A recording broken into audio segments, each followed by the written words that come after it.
Welcome to Prabhavas kitchen.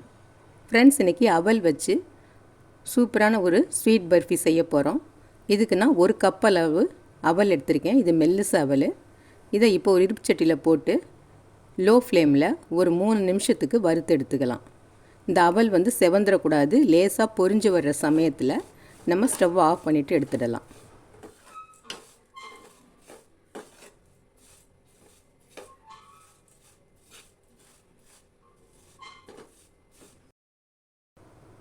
இப்போ அவல் லேசாக பொரிஞ்சு வர மாதிரி இருக்குது. இந்த சமயத்தில் இதை ஒரு பிளேட்டுக்கு மாற்றிக்கலாம். அடுத்து இப்போ இதில் 1/4 கப் அளவு பொட்டுக்கடலையை போட்டு இதை 1 நிமிஷம் வறுத்துக்கலாம். இந்த பொட்டுக்கடலையும் கலர் மாறிட வேண்டாம். லேசாக சூடுபடுத்துகிற அளவுக்கு 1 நிமிஷம் வறுத்துட்டா போதும். இப்போ இதுவும் வறுத்தது போதும், எடுத்துடலாம். இப்போ வறுத்த அவலை ஒரு மிக்ஸி கப்பில் போட்டு நைஸாக அரைச்சி எடுத்துக்கலாம்.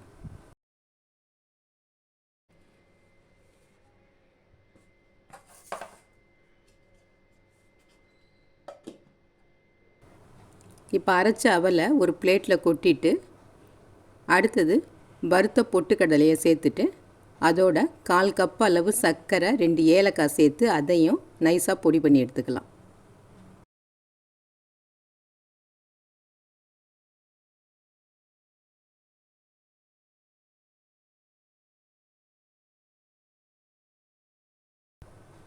சர்க்கரை நான் 1/4 கப் அளவு தான் சேர்த்துருக்கேன். ஸ்வீட் கொஞ்சம் அதிகமாக வேணும்னா இன்னும் 1 டேபிள் ஸ்பூன் சேர்த்துக்கலாம்.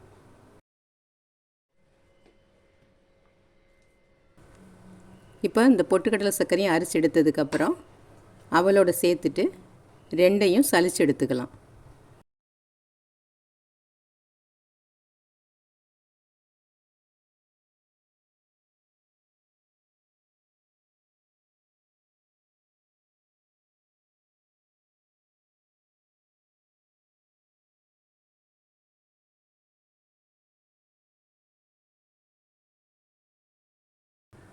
இப்போ இது நல்லா சலிச்சு எடுத்ததுக்கப்புறம் ஒரு ஸ்பூனை வச்சு இந்த மாதிரி நல்லா கலந்து விட்டுட்டு இதை 2 போர்ஷனாக பிரிச்சுக்கலாம்.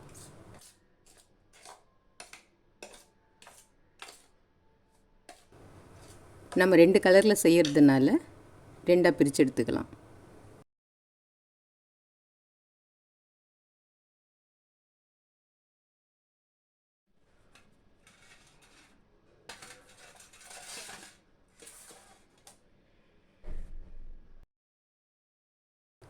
இப்போ இதில் கலருக்கு ரோஸ் கலர் எசன்ஸு ஒரு 3 ட்ராப்ஸ் இருக்கிற அளவு சேர்த்துக்கிறேன். இதோட ஏற்கனவே காய்ச்சி ஆற வச்ச பால் கொஞ்சம் கொஞ்சமாக விட்டு இதை பிசைஞ்சிக்கலாம்.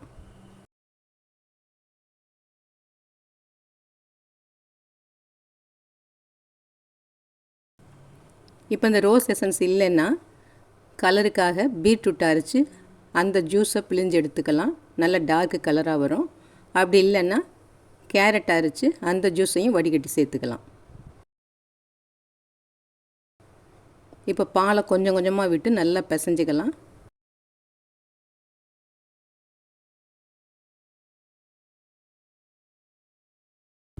பாலை இப்போ கொஞ்சம் கொஞ்சமாக விட்டு நல்லா பிசைஞ்சு இந்த மாதிரி உருட்டி எடுத்துக்கலாம்.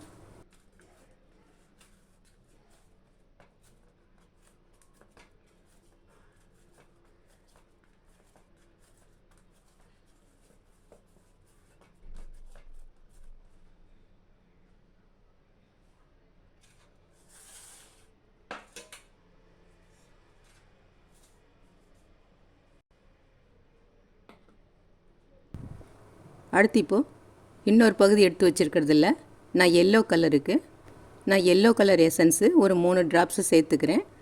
உங்களுக்கு எல்லோ கலர் வேணும்னா மஞ்சள் பொடி கூட சேர்த்துக்கலாம்.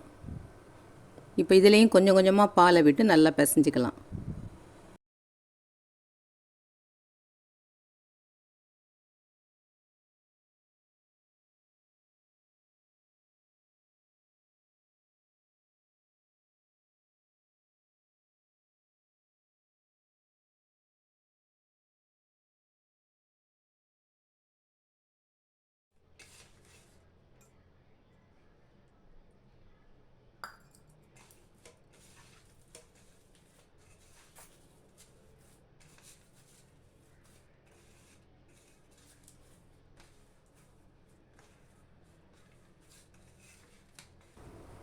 இப்போ ஸ்மூத்தாக சப்பாத்தி மாவு மாதிரி பிசைஞ்சாச்சு.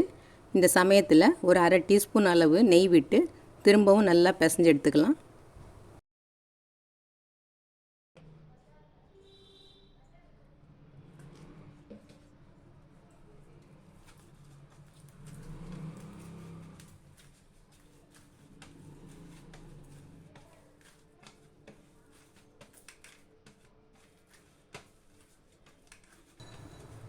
இந்த மாதிரி ஸ்மூத்தாக பிசைஞ்சு எடுக்கிறதுனால பர்ஃபி கட் பண்ணுறப்போ கிராக்கெல்லாம் எதுவும் வராது.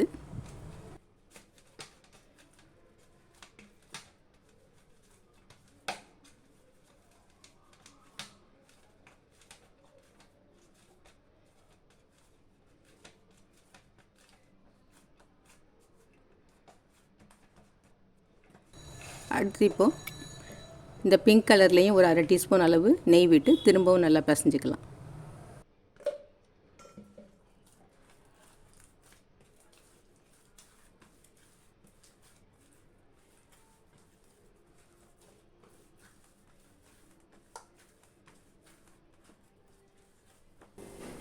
இப்போ நெய் சேர்த்து இதையும் ஸ்மூத்தாக நல்லா சப்பாத்தி மாவு மாதிரி பிசைஞ்சிட்டோம்.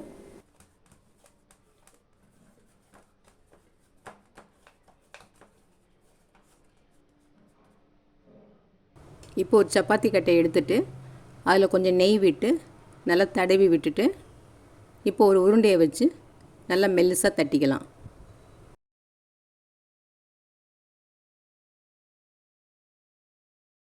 இப்போ நான் பிங்க் கலரை வச்சு இதை கொஞ்சம் மெல்லிசாக தட்டிக்கிறேன். ஒரு 1/4 இன்ச்சு திக்னஸ் இருக்கிற மாதிரி தட்டிக்கணும்.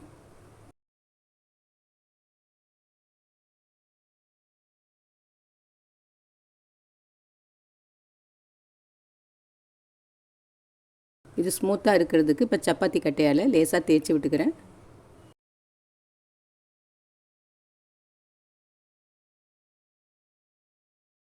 இந்த ஓரம்லாம் வெடிப்பில்லாதபடிக்கு லேசாக அழுத்தி விட்டுக்கலாம்.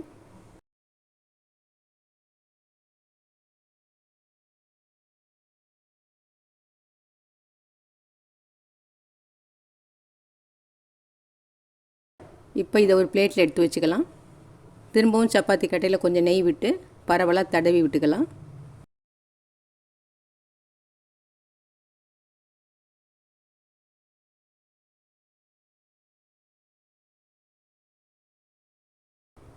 இப்போ இந்த எல்லோ கலர் உருண்டையை வச்சு இதையும் மெல்லிசாக தட்டிக்கலாம்.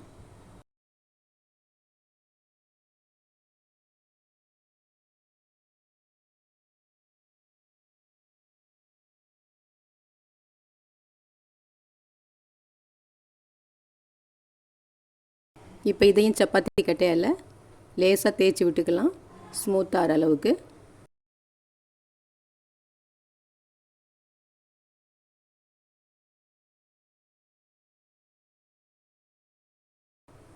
இப்போ இது மேலே இந்த பிங்க் கலரை எடுத்து வச்சு சப்பாத்தி கட்டையால் லேசாக தேய்ச்சி விட்டுக்கலாம்.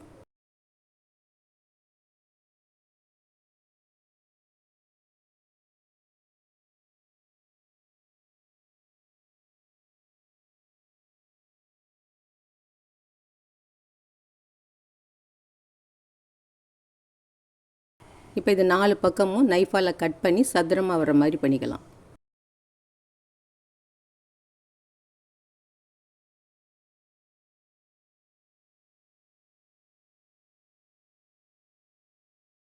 இந்த கட் பண்ணி எடுக்கிறத கடைசியாக திரும்பவும் நம்ம உருட்டி எடுத்து இதே மாதிரி பண்ணி கட் பண்ணிக்கலாம்.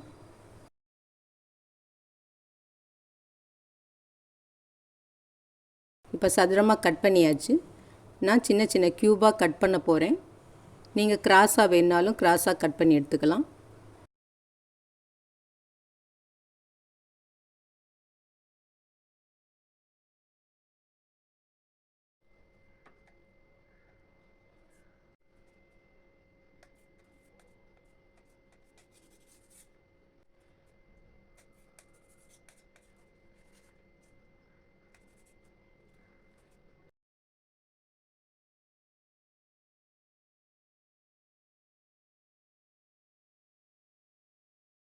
இப்போ இதை சின்ன சின்ன பீஸாக கட் பண்ணி எடுத்தாச்சு.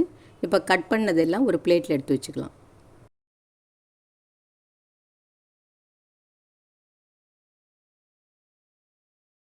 இதையெல்லாம் எடுத்து வச்சதுக்கப்புறம் நம்ம ஏற்கனவே ஓரத்தில் கட் பண்ண பீஸுங்களை திரும்பவும் உருட்டி இதே மாதிரி தேய்ச்சி சதுரமாக கட் பண்ணி எடுத்துக்கலாம்.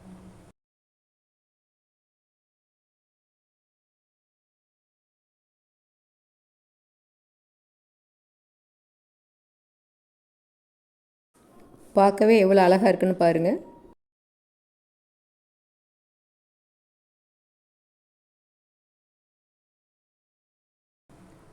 இப்போ இந்த கட் பண்ணின பீஸை அதையும் இதே மாதிரி தேய்ச்சி சதுரமாக கட் பண்ணி எடுத்துக்கலாம்.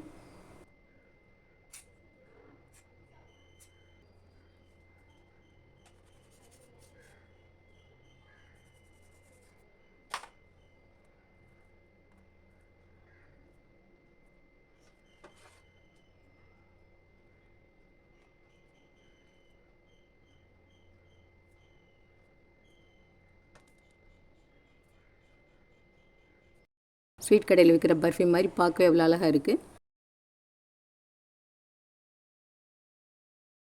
அடுத்து இப்போ மீதம் இருக்கிற இந்த பீஸுங்களையும் திரும்ப எடுத்து உருட்டிக்கலாம்.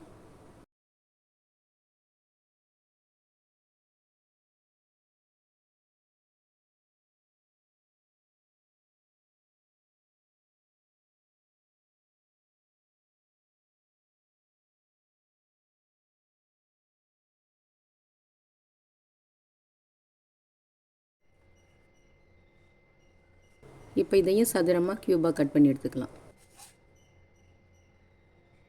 இப்போ எல்லா பர்ஃபியும் செஞ்சு முடிச்சிட்டோம். ஒரு கப் அவலுக்கு நமக்கு நிறையவே பர்ஃபி கிடச்சிருக்குது. இப்போ மீதம் கொஞ்சம் தான் இருக்குது இந்த கார்னர் பீஸு. இப்போ பாருங்கள், பார்க்கவே சூப்பரான ஸ்வீட் பர்ஃபி ஈஸியாக ரெடி பண்ணிட்டோம்.